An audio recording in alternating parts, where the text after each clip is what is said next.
Hello cuties. तो कैसे हैं आप लोग? मैं आशा करती हूँ आप लोग अच्छे होंगे, अपनी लाइफ में बहुत अच्छा कर रहे होंगे। और क्या चल रहा है, क्या हाल चाल है, सब बताइए कमेंट में, कमेंट करके कि कैसा है मौसम, बारिश वारिश का है कि नहीं। और यार कल मैंने स्टोरी पता है नहीं दी थी। मैं अगर अपलोड करना भी चाहती ना तो नहीं होता, क्योंकि यूट्यूब बाबा जो है ना भाई, कुछ यहाँ पे एरर भी था, ऊपर से मौसम हमारे वहाँ ख़राब था और लाइट का कुछ काम चल रहा है, जिसकी वजह से बहुत दिक्कत थी मेरे घर पे कल। इसके चलते मैं कल स्टोरी नहीं दे पाई थी, तो मुझे माफ़ कर देना आप लोग, ठीक है। तो चलें अब स्टोरी को स्टार्ट करते हैं। और यार एक बात बताओ, व्यूज़ थोड़े डाउन हो रहे हैं, क्या बात है? कुछ अच्छा नहीं लग रहा है, कुछ पसंद नहीं आ रहा है स्टोरी में, तो आप लोग कहें, मैं उसका सल्यूशन आप लोगों के लिए लेकर आऊँगी। तो एक बार कह के देखो कि भाई क्या चाहिए आपको, वो बताओ मुझे, वो मैं लेकर आती हूँ, ठीक है। और बाकी थैंक यू सो मच, आप लोग इतना सपोर्ट करते हैं, प्यार देते हैं। और कल लाइव भी मैं इसी वजह से नहीं आई थी। तो चलिए फिर अब स्टोरी को स्टार्ट कर देते हैं, ठीक है। पिछले पार्ट में हमने क्या देखा था वो मैं आप लोगों को याद दिला देती हूँ, लेकिन चलो अब अच्छे से स्टार्ट करते हैं। तो मैं हूँ आपकी प्यारी सी स्टोरी टेलर सोना, और आप देख रहे हैं सोना द स्टोरी टेलर। स्टोरी का नाम है रूममेट, और पार्ट कौन सा है वो आप जानते होंगे, लेकिन हमने पिछले पार्ट में क्या देखा था वो मैं आप लोगों को याद दिला देती हूँ। आई थिंक ये 35 पार्ट है। तो पिछले पार्ट में हमने देखा था कि जो हमारी अनिका थी वो इशिका से कहती है कि क्या तुम वैसा ही फील करती हो जैसा मैं करती हूँ। इशिका ऐसा दिखाती है कि वो सुन नहीं रही है, लेकिन वो सारी चीज़ें सुन रही थी। और दूसरी तरफ हमारी जो क्या बोलते हैं प्रिया और सुप्रिया थे, ये दोनों का एक मोमेंट चल रहा था कि भाई वो साड़ी में हेल्प कर रही थी। यही सारी चीज़ें उनके बीच चल रही थी। ये सब आप देख चुके हैं, अब आगे देखते हैं। तो भाई लखनऊ में देखते हैं, रात के करीब 2 बज चुके थे। बारिश अब धीरे धीरे रुक चुकी थी। खिड़की से आती ठंडी हवा पूरे कमरे में एक अजीब सा सुकून भर रही थी। एक ही बेड पर एक ही ब्लैंकेट, और उसके नीचे अनिका और इशिका। अनिका गहरी नींद में सो चुकी थी। भाई बंदी एकदम गधे घोड़े बेच के सो रही थी, कोई खबर नहीं थी। इतनी सुकून की नींद आज उसे आई थी, क्योंकि इशिका जो उसके करीब थी, है ना, उसकी सांसें बिल्कुल शांत थी। लेकिन इशिका की आंखों से नींद कोसों दूर भाग चुकी थी। ऐसा लग रहा है उसको लेने जाना पड़ेगा कोसों दूर पेट्रोल लगाकर, और पेट्रोल तो आजकल वैसे ही इतना महंगा है ना।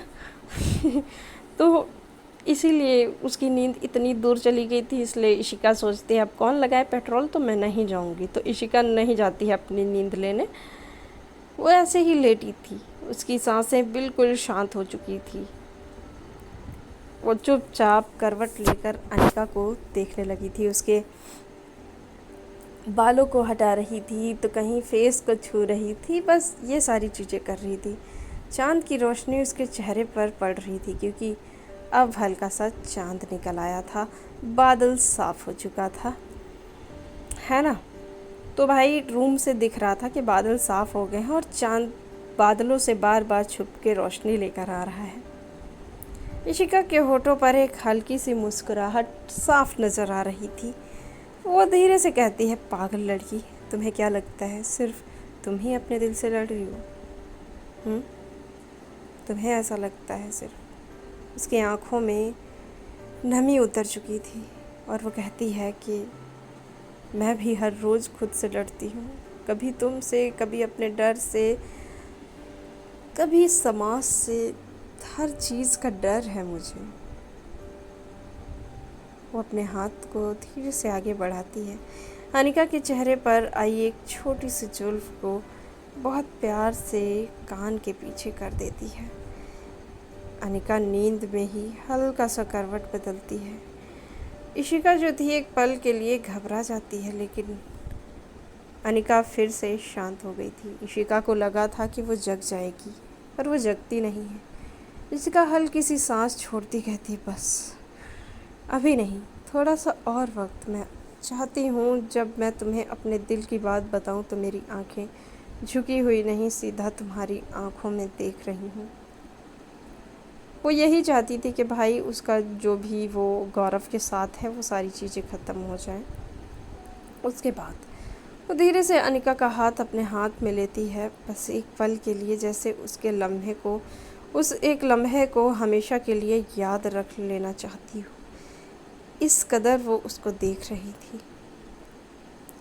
फिर वो कहती है कि अनिका का हाथ मतलब ब्लैंकेट में रख देती है और कहती है तुम बहुत प्यारी हो, बहुत प्यारी है, और उसके बिल्कुल पास लेट जाती है। अनिका को ज़रा भी एहसास नहीं था कि जिस जवाब का वो इंतज़ार कर रही थी वो जवाब उसके इतना करीब होकर भी अभी सिर्फ खामोशियों में जी रहा था। चांद अब भी वहीं था और उस रात दो दो दिल एक ही छत के नीचे थी। एक ने अपना प्यार कह दिया था और दूसरा अभी सही वक्त का इंतज़ार कर रहा था। अब दूसरी तरफ देखते हैं। तो दूसरी तरफ भाई सुप्रिया कुछ कहने जा रही थी, लेकिन सुप्रिया कुछ कह पाती कि उससे पहले ही प्रिया एक कदम और पास आ जाती है और इतने करीब आ जाती है कि कमर में जो वो कमरे में ना सिर्फ बारिश की हल्की सी आवाज़ सुनाई दे रही थी। इन दोनों की बीच की जो दूरियां थी वो धीरे धीरे करके मिट रही थी। इनकी सांसों की आवाज़ भी आने लगी थी, धीरे धीरे धड़कनें सुनाई देने लगती थी। प्रिया इतने करीब आती है कि स्वाति के कमर में हाथ रखती है, मतलब हाथ डालती है और तुरंत ना बहुत संभल कर अचानक ही वो सुप्रिया को अपनी तरफ खींच लेती है। वो इतना धांसू मतलब ये सीन था कि वो करीब गई और अपना हाथ लिया और कमर में डाला और अपनी तरफ खींच लिया बहुत ज़ोर से। सुप्रिया की जो सांसें थी एक पल के लिए जैसे अटक गई हूँ, थम गई थी। बहुत ही मतलब वैसा होता ना कि सडनली अगर ऐसा कुछ होता है तो भाई सांसें अटक जाती हैं, तो ऐसा ही हुआ था यहाँ पे। दोनों अब इतने करीब खड़े हो चुके थे कि उनके बीच अब कुछ ही इंचेस का भी फासला नहीं रह गया था। कुछ 1 इंच का फासला रह गया था। वो दोनों मतलब ऐसा था ना कि उनकी नज़रें एक दूसरे से हट नहीं रही थी। इतनी ज़्यादा गहरा आई कांटेक्ट हो रखा था और मतलब दोनों ही पलके नहीं झपक रहे थे। दोनों ही काफ़ी करीब आ चुके थे और इन दोनों की सांसें अब टकराने लगी थी। और जो प्रिया की आवाज़ थी वो एकदम धीमी हो चुकी थी, बहुत ही धीमी, लगभग फुसफुसाहट वाली आवाज़ हो चुकी थी।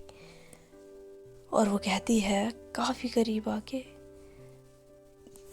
और जो नोज़ होती है ना भाई, नोज़ी को नोज़ी से टच कर रही थी और कहती है आप बहुत खूबसूरत हैं, काफ़ी ज़्यादा खूबसूरत हैं आप।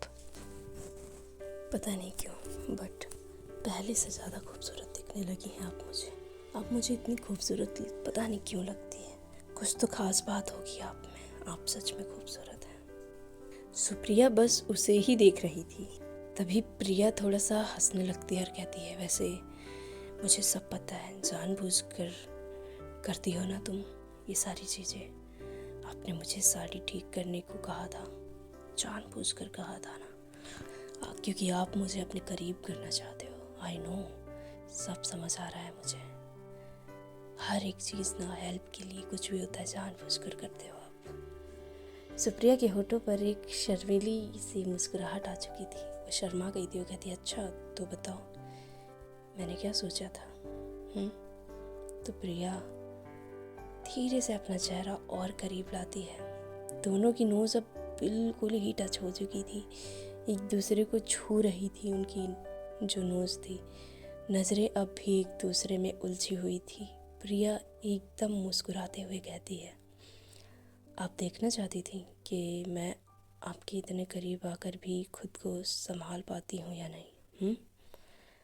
आपको यही देखना था ना कि मैं खुद को संभाल पाऊँगी कि नहीं। तो सुप्रिया की आंखों में एकदम चमक आ जाती है और कहती है और। तो प्रिया हंसने लगती है और एक गहरी सांस लेती है और कहती है और शायद आप ये भी देखना चाहती थी कि मेरी धड़कनें सिर्फ मेरी हैं या उन पर आपका भी हक हो चुका है। शायद यही सब कुछ आप देखना चाहती थी। कमरे की खामोशी उस पल और गहरी हो चुकी थी। ना किसी ने नज़रें हटाई थी, ना किसी ने जल्दी की थी। वो कहते हैं ना, कभी कभी सबसे खूबसूरत लम्हे वो होते हैं जहाँ लफ्ज़ कम और एहसास ज़्यादा बोलते हैं। तो जो सुप्रिया थी कुछ देर तक बस प्रिया की आंखों में देखती रहती है। उसकी मुस्कुराहट धीरे धीरे और गहरी होती जा रही थी, पर वो एक गहरी निगाहों से देख रही थी उसको, जैसे पलके नहीं झपकते हैं उस तरीके से। फिर कहती है, तुम कह रही थी कि तुम सब समझ गई हो। प्रिया जो थी ना, वो बिना नजरें हटाए हंस देती है, कहती है हाँ। तो सुप्रिया बहुत ही प्यार से और धीरे से पूछती है, तो बताओ, क्या तुम खुद को संभाल पा रही हो? क्या तुमने खुद को संभाल लिया मेरे करीब आकर? तो प्रिया के होठों पर एक शर्मीली सी मुस्कुराहट आ चुकी थी। वो थोड़ी सी शर्मा गई थी और वो धीरे से जवाब देती है और कहती है, तो आपको क्या लगता है, क्या मेरी धड़कनों पर आपका हक हुआ है या नहीं? क्या लगता है आपको मिस सुप्रिया मैम?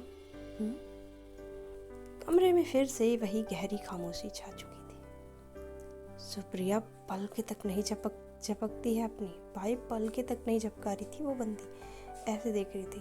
बस मुस्कुराते हुए प्रिया के चेहरे पर आई कुछ उलझी हुई जुल्फों की लट को बहुत प्यार से उंगलियों से हटाने लगती है, और इस तरीके से हटा रही थी, एक अपनी पलक तक नहीं झपक रही थी, उसकी आंखों में देख रही थी और थोड़ी थोड़ी सी मुस्कुरा रही थी। उसकी उंगलियां एक पल के लिए प्रिया के गाल के पास ठहर गई थी। सुप्रिया हंसती है और कहती, क्यूटी, पहले आप जवाब दीजिए, क्या आप खुद को संभाल पा रही हैं? प्रिया की सांसें तेज हो चुकी थी, नज़रें एक पल के लिए झुक गई थी। उसने आंखें बंद कर ली थी जैसे जैसे वो उसके गालों को छू रही थी। प्रिया दोबारा सुप्रिया की आंखों में देखते हुए धीरे से मुस्कुराती है और कहती है, लगता है आप जवाब देना मेरे लिए भी उतना ही आसान नहीं रहा, क्योंकि अब मुझे ऐसा लग रहा है जवाब देना थोड़ा भारी हो गया है। और उस पल दोनों के चेहरों पर एक साथ मुस्कुराहट आ चुकी थी, जैसे बिना कुछ और कहे दोनों एक दूसरे की बात समझ चुके हों। सुप्रिया की उंगलियां अभी भी प्रिया के चेहरे पर ही थी। वो बालों को हटाकर वापस आ रही थी, चेहरे पर कहीं रुक जा रही थी तो कहीं फिर से उसके होठों को, उसके गालों को, उसके नोज़ को वो छूने लग रही थी। दोनों के चेहरे पर बार बार हल्की सी मुस्कान आ जा रही थी। अचानक ही सुप्रिया धीरे से बोलती है, कहती है, एक बात कहूँ? तो प्रिया मुस्कुरा कर पूछती है, कहती बोलो ना। तो वो कहती है, डांस करोगी? प्रिया की आंखों में एकदम शरारत चमक उठती है और हल्की सी वो अदा से भौहें अपनी उठाती है और कहती है, यस ऑफ कोर्स, क्यों नहीं? तो सुप्रिया हंस पड़ती है और कहती है, लेकिन मैडम पहले मेरी कमर तो छोड़िए, तब तो म्यूज़िक प्ले करूँगी मैं, तब तो हम डांस करेंगे ना। आपने जैसे पकड़ रखा है ऐसे तो मैं म्यूज़िक प्ले नहीं कर पाऊँगी। तो जो प्रिया थी ना, प्रिया तुरंत ना नीचे देखती है तो भाई कमर पे ही उसका हाथ था, अभी तक उसने छोड़ा ही नहीं था। वो हंस पड़ती है और फिर कहती है, वैसे हमें म्यूज़िक की ज़रूरत है क्या? और ये कहकर वो सुप्रिया को अच्छे से पकड़ती है और उसका हाथ अपने हाथ में लेती है और एक बार फिर से उसे अपनी तरफ खींचती है।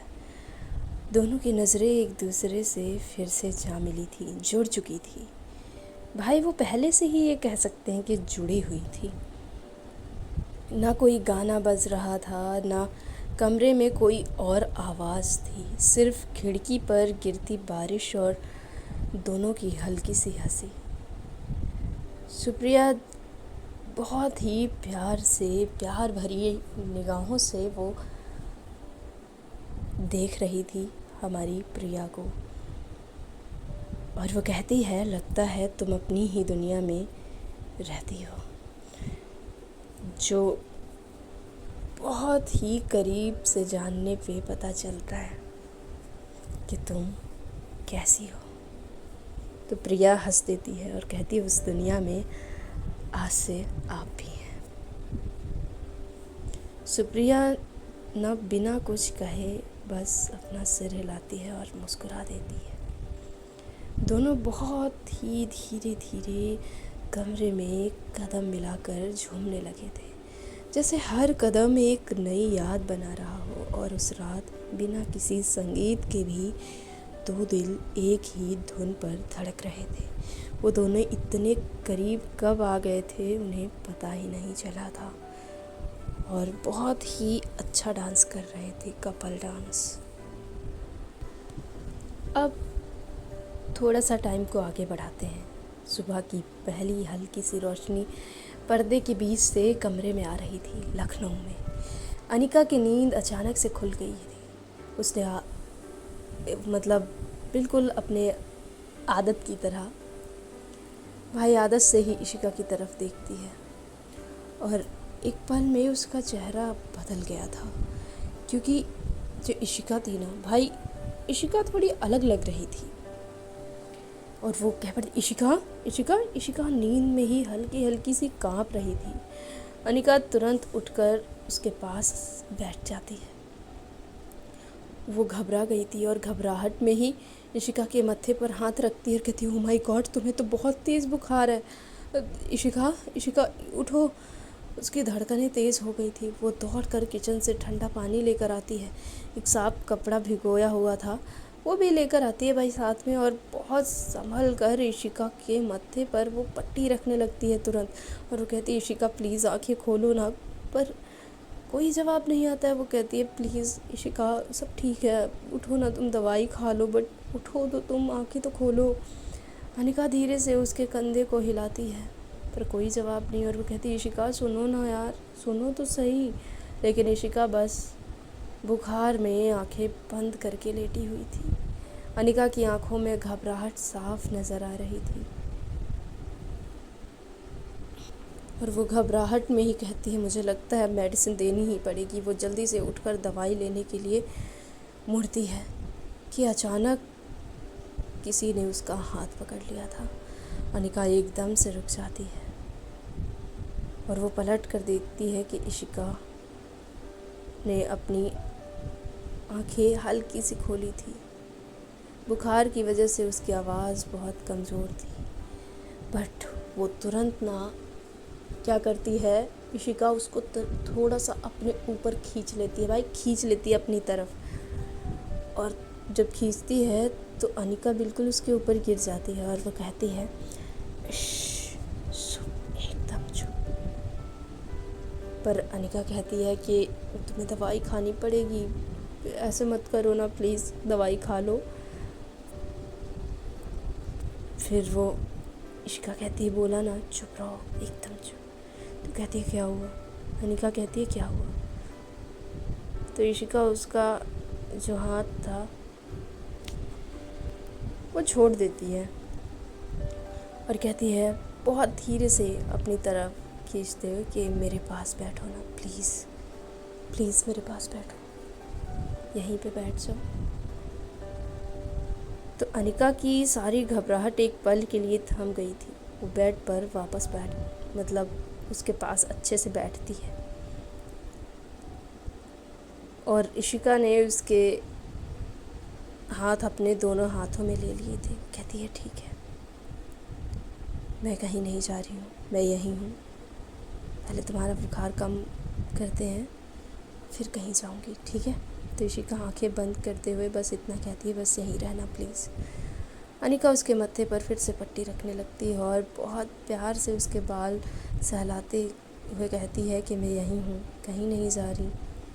यहीं होके सो जाओ, अभी कुछ देर में दवाई खा लेना, ब्रेकफास्ट करवाऊंगी मैं आपको, ठीक है?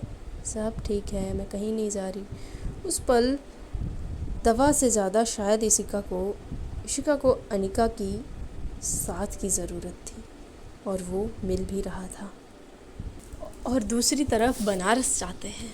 सुबह की पहली सुनहरी धूप खिड़की के पर्दे से छन कर कमरे में आ रही थी। बारिश कब की रुक चुकी थी, कमरे में एक सुकून आ चुका था, सुकून सा था। प्रिया की आंखें धीरे धीरे करके खुलने लगती हैं और वो हल्की सी करवट लेती है, लेकिन अगले ही पल वो बिल्कुल चुप हो जाती है। वो सोफे पे लेटी हुई थी और सुप्रिया की बाहों में लेटी हुई थी, और सुप्रिया ने नींद में भी उसे बहुत प्यार से उसे अपनी बाहों में समेट रखा था। ऐसे लग रहा था ना जाने कितनी कीमती चीज़ को उसने इतने प्यार से बाहों में समेट कर छुपा कर रखा है। उसका एक हाथ प्रिया के कंधे के ऊपर था, जैसे पूरी रात बस उसका ख्याल रखते रखते ही नींद आ गई हो। प्रिया कुछ पल तक बिना हिले बस उसे देखती रहती है, मतलब उन्हें देखती रहती है, मैडम को। सुबह की रोशनी सुप्रिया के चेहरे पर पड़ रही थी, खुले बाल, चेहरे पर एक सुकून भरी मुस्कान, और नींद में भी प्रिया को संभालते हुए इतने प्यार से लेटी हुई थी वो। प्रिया के होठों पर अपने आप एक मुस्कुराहट आ जाती है। भाई ऐसा होता है, अगर हम ऐसे देखते हैं ना, हम सच में स्माइल करने लगते हैं, चाहे हम उस इंसान से चिढ़ते हो या कुछ भी करते हो। और वो धीरे से ही खुद से कहती है कि कितनी शांत लगती है ना ये। कभी सोचा नहीं था कि इनकी बाहों में इतना सुकून मिलेगा मुझे। वो उसको जगाना नहीं चाहती थी, इसलिए बिल्कुल चुपचाप वहीं लेटी रहती है। तभी नींद में ही सुप्रिया अपनी पकड़ थोड़ी और मजबूत कर लेती है, जैसे उसे डर हो कि कहीं प्रिया उससे दूर न चली जाए। प्रिया हल्की सी हंस पड़ती है और बिना कुछ कहे उसे भी मतलब धीरे से अपना सिर सुप्रिया के कंधे पर रख दिया था। उसने भी अपना सर सुप्रिया के कंधे पर रख दिया था। उस सुबह ना किसी ने गुड मॉर्निंग कहा, ना किसी ने अपना एहसास लफ्ज़ों में बयां किया, फिर भी दोनों के दिल एक दूसरे को सब कुछ कह चुके थे। वो कहते ना, कभी कभी किसी की बाहों में नींद खुल जाना ही दिल को ये यकीन दिला देता है कि अब वो अकेला नहीं है। और दूसरी तरफ उस सुबह बुखार से लड़ रही थी इशिका, और उसकी हर सांस के साथ लड़ रही थी अनिका। शायद मोहब्बत का असली मतलब भी यही होता है, खुद से पहले किसी और की फिक्र करना। वो कहते ना, कभी कभी आई लव यू कहने की भी ज़रूरत नहीं पड़ती है यार। किसी का मतलब किसी की फ़िक्र करके, उसका फीवर चेक करके, उस देख कर जो घबराहट होती है, वही मोहब्बत का सबसे सच्चा इजहार होता है। तो गाइज़, ये पार्ट बस यहीं तक रहेगा। आई होप आप लोगों को पसंद आया होगा। थोड़ा सा छोटा है, उसके लिए माफ़ी चाहती हूँ, लेकिन प्लीज़ नेक्स्ट टाइम कल से थोड़ा बड़ा आएगा, ठीक है? थोड़ा बड़ा दे दूँगी, 30-35 मिनट का। Okay, thank you, tata bye bye. Comment में अपना प्यार देना ना भूलें, जानेंगे कि आगे क्या हो सकता है। एंड हाँ, क्वेश्चन था, क्या अनिका को इशिका की असली फीलिंग्स का पता चल जाएगा?